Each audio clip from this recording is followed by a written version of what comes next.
నమస్తే welcome to Disha TV. ప్రస్తుతం నేనైతే అశోక్ సార్ వాళ్ళ రెసిడెన్స్ దగ్గర ఉన్నాను.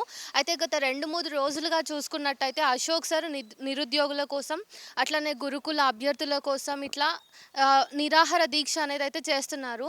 అయితే ధర్నా చౌక్ దగ్గర దీక్ష చేయడానికి సార్ పర్మిషన్ అడిగినప్పుడు వాళ్ళైతే నిరాకరించారు.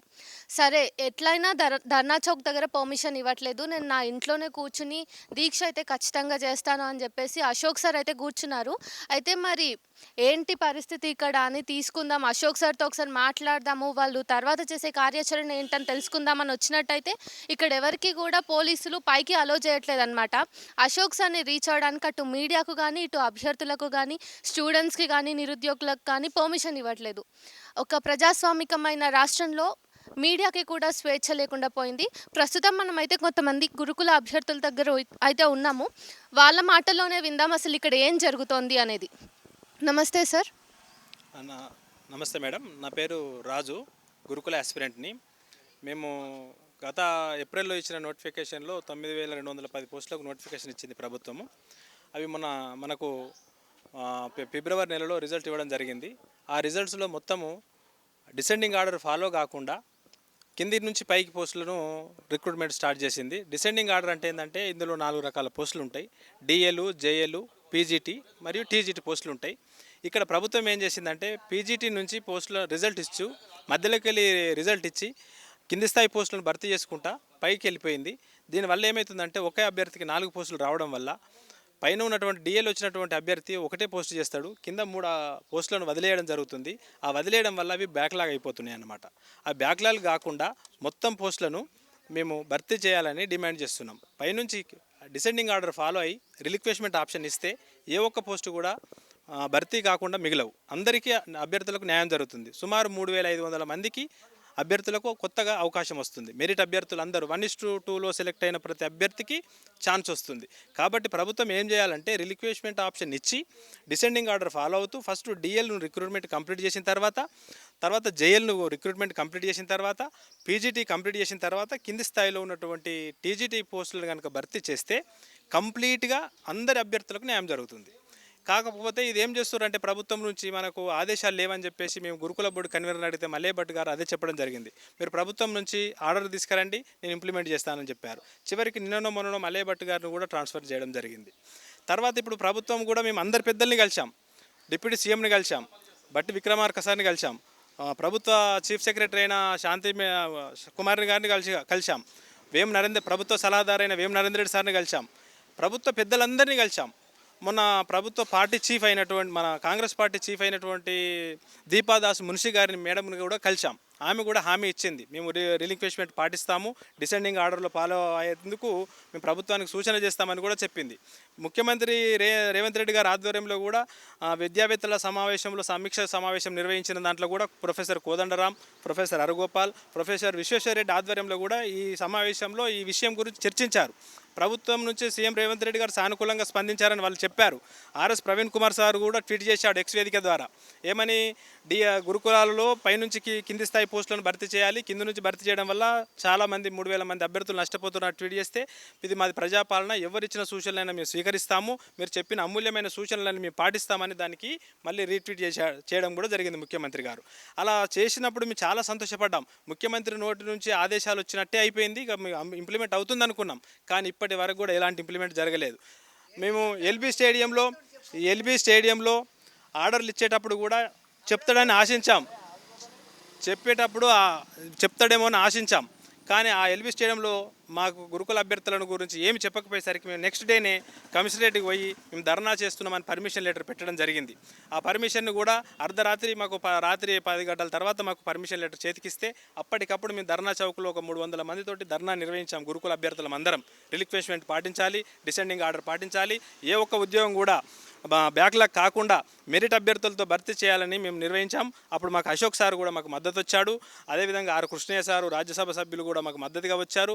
ప్రజా సంఘాల వ్యక్తులందరూ కూడా మాకు మద్దతు తెలిపి రిలింక్విష్మెంట్ ఆప్షన్ పాటించాలని చెప్పారు. సార్ కూడా ఇప్పుడు చేస్తున్న నిరాహార దీక్ష కూడా మా అభ్యర్థులందరి కోసం, గురుకుల అభ్యర్థులందరి కోసం డిసెండింగ్ ఆర్డర్ పాటించి రిలింక్విష్మెంట్ ఇస్తే 3,000 అభ్యర్థుల మంది లైఫ్ వస్తుంది. వీళ్ళందరికీ కూడా బ్యాక్లాగ్ కాకుండా 9,210 పోస్టులు భర్తీ చేయాలని నిన్న పిలుపునిచ్చాడు. అదేవిధంగా గ్రూప్ 1, గ్రూప్ 2 డిఎస్సిలో అసలు స్కూల్ అసిస్టెంట్ పోస్టే లేవు. రేవంత్ రెడ్డి గారు చెప్పింది ఏంది, ఎలక్షన్ మూమెంట్లో మెగా డిఎస్సి వేస్తామని చెప్పాడు. మరి ఆ మెగా డిఎస్సిలో 11,000 పోస్టుల్లో మొత్తం ఎడ్జిట్ పోస్టులే ఉన్నాయి. మరి స్కూల్ అసిస్టెంట్ పోస్టులు 4 లక్షల మంది అభ్యర్థులు స్కూల్ అసిస్టెంట్ అభ్యర్థులు ఉన్నారు. మరి వాళ్ళకు ఉన్నాయి 2,000 పోస్టులు. మరి 11,000 పోస్టులలో 2,000 పోస్టులు ఉంటే ఈ 4 లక్షల మంది ఏం చేయడానికి మిమ్మల్ని తెచ్చుకున్నది ఎందుకు? నిరుద్యోగుల పాలిట మీరు మేలు చేస్తారని నిరుద్యోగులందరూ ఏకమై ఉన్న ప్రభుత్వాన్ని 10 ఏళ్ళు మమ్మల్ని కష్టపెట్టింది కాబట్టి బీఆర్ఎస్ ప్రభుత్వాన్ని గద్దెదించి మిమ్మల్ని గద్దెనెక్కించాం. గద్దెనెక్కించిన 2 నెలల లోపలనే మమ్మల్ని రోడ్ల మీద తిరిగేటట్లు చేస్తున్నారు. దయచేసి మీ ముఖ్యమంత్రి గారికి చెప్తున్నాం, దయచేసి చెప్పేది ఏంటంటే మీరు మాకు గురుకులాలలో రిలింక్విష్మెంట్ ఆప్షన్ ఇప్పించండి, డిసెండింగ్ ఆర్డర్ ఫాలో అయ్యేలా చేయండి, మాకు అందరికీ న్యాయం చేయండి. గురుకుల అభ్యర్థులను 9,210 అభ్యర్థులు అందరూ కూడా మిమ్మల్ని దేవునిలాగా పూజిస్తారు. ఇప్పుడు నోటికాడ అన్న ముద్దను మాకు కింద పడేసేలాగా చేయకండి, దయచేసి చెప్తున్నాము. గురుకుల అభ్యర్థులందరి తరఫున చెప్తున్నాను, రేపటి క్యాబినెట్ సమావేశంలో ఈ రిలింక్విష్మెంట్ ఆప్షన్ డిసెండింగ్ ఆర్డర్లో గురుకుల పోస్టులను భర్తీ చేస్తున్నట్టు ఒక వెబ్ నోట్ ఇప్పించండి. ఈ గురుకుల అభ్యర్థులు 9,210 అభ్యర్థులు అందరూ ప్రశాంతంగా ఉంటారు. తర్వాత డిఎస్సిలో స్కూల్ అసిస్టెంట్ పోస్టులు 2,000 పోస్టులే ఉన్నాయి దాదాపుగా. మీరు వాటిని ఖచ్చితంగా 6,000 పోస్టులకు పెంచుతూ మీరు 20,000 మెగా డిఎస్సి అన్నారు, 25,000తో డిఎస్సి అని ఎలక్షన్ ప్రచారంలో చెప్పారు.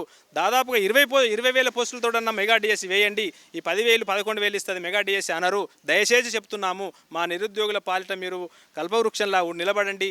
మిమ్మల్ని మేము ఇంకా 5 ఏళ్ల వరకైనా మిమ్మల్ని నెక్స్ట్ టర్మ్ అయినా మేము మళ్ళీ తీసుకురావడానికి మేము సిద్ధంగా ఉన్నాం. కానీ మమ్మల్ని రోడ్ల మీద ఇలా తిప్పడం వల్ల ఇప్పుడే వ్యతిరేకత వస్తే మీరు మళ్ళీ ప్రభుత్వంలో నిలదొక్కోవాలంటే నిరుద్యోగులు తలుచుకుంటే కేసీఆర్నే గద్దెదించారు. మళ్ళీ మీరు మా తరపున వ్యతిరేకత కొని తెచ్చుకోకండి. దయచేసి ఇప్పటికి కూడా మేము రిక్వెస్టే చేస్తున్నాం మిమ్మల్ని. ఎన్నికల ముందు మేము ఖచ్చితంగా నిరుద్యోగులకి అండగా నిలబడతామని చెప్పిన ప్రభుత్వం గద్దెనెక్కగానే ఎందుకు ఇట్లా చేస్తుంది అనుకుంటున్నారు? మరి ప్రభుత్వంలో ఉన్నటువంటి అధికారుల నిర్లక్ష్యమా ఇది? మరి మంత్రులకు తెలియకపోవడమా? ఇది ఇంటెలిజెన్స్ నివేదిక లోపమా? మాకు అర్థమవుతలేదు. మేము ఇంటెలిజెన్స్ వాళ్ళకి కలిసాము, అందరినీ కలుస్తూనే ఉన్నాం. ప్రభుత్వానికి సానుకూలంగా మా రిపోర్ట్ ఇవ్వండి. ఇంతమంది గ్రౌండ్ మీద ప్రభుత్వంలో వాళ్ళు కొత్తగా వచ్చారు, ఒకవేళ ఈ వ్యవస్థను ఎట్లా భర్తీ చేయాలి, పైనుంచి కిందికి భర్తీ అన్నా కింద నుంచి పైకి భర్తీ అన్నా తెలియకపోతే చెప్పండి అని చెప్పాం. ఆల్రెడీ టీఎస్పీఎస్సీలో రిలింక్విష్మెంట్ ఆప్షన్ ఉంది. రాజ్యాంగబద్ధ సంస్థ పాటిస్తున్నప్పుడు ఈ గురుకుల బోర్డుకి ఏమైంది? ఆల్రెడీ మల్లేభట్టి గారు ఈనాడు ఇంటర్వ్యూలో డిసెండింగ్ ఆర్డర్ ఫాలో అవుతామని నోటిఫికేషన్ వచ్చిన రోజే చెప్పడం జరిగింది.